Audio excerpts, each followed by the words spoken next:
Je vais vous lire une histoire. C'est une histoire très bien connue. Très connue. Tellement connue que je vais vous la lire.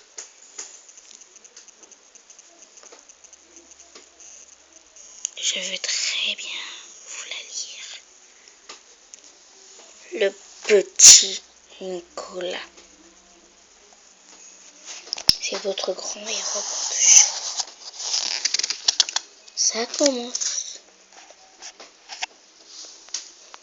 La bonne blague.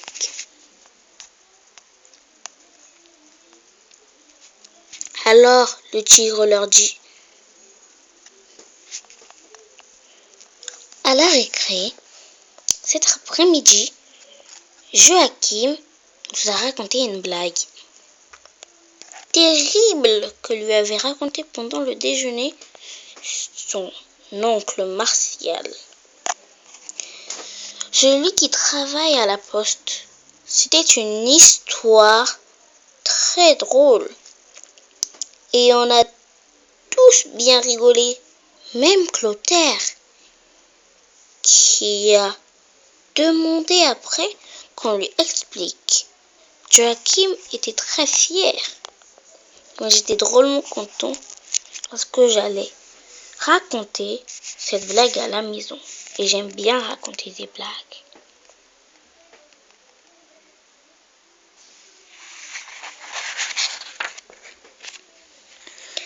À la maison, surtout quand elles sont bonnes.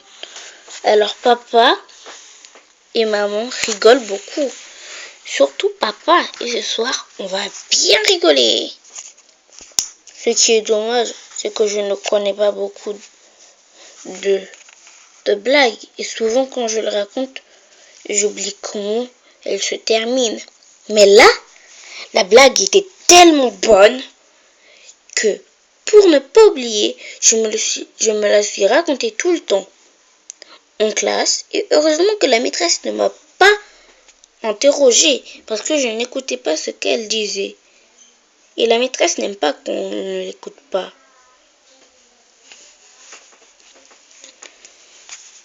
À la sortie de l'école, au lieu de rester un moment ensemble, comme nous le faisons d'habitude avec les copains, nous sommes tous partis en courant chez nous parce que je crois que chacun était pressé de raconter la blague à la maison.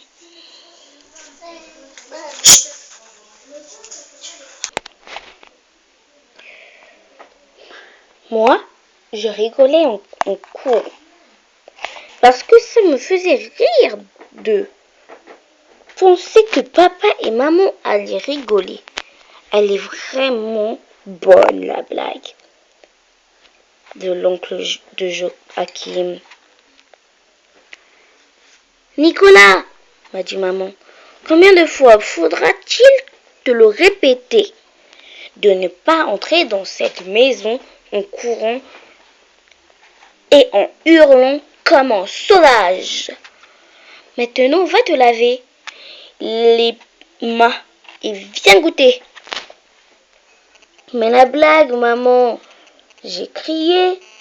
Tu me la raconteras dans la cuisine, m'a répondu maman. Allons, va te laver les mains.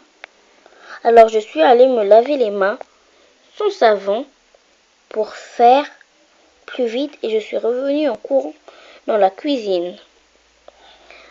Déjà, m'a dit maman. Bon, bois ton lait et mange ta tartine. Et la blague, j'ai crié. Tu m'as promis que je pourrais te la raconter pendant le goûter. Maman m'a regardée et puis elle a dit que bon, que je lui raconte cette fameuse blague aussi et que je ne fasse pas de miettes par terre. Alors moi, très vite et en rigolant, je lui ai raconté raconter la blague. Et quand je raconte une blague, je suis pressée d'arriver à la fin pour que les gens rigolent. Et là, j'ai dû m'arrêter plusieurs fois pour respirer. Et à un moment,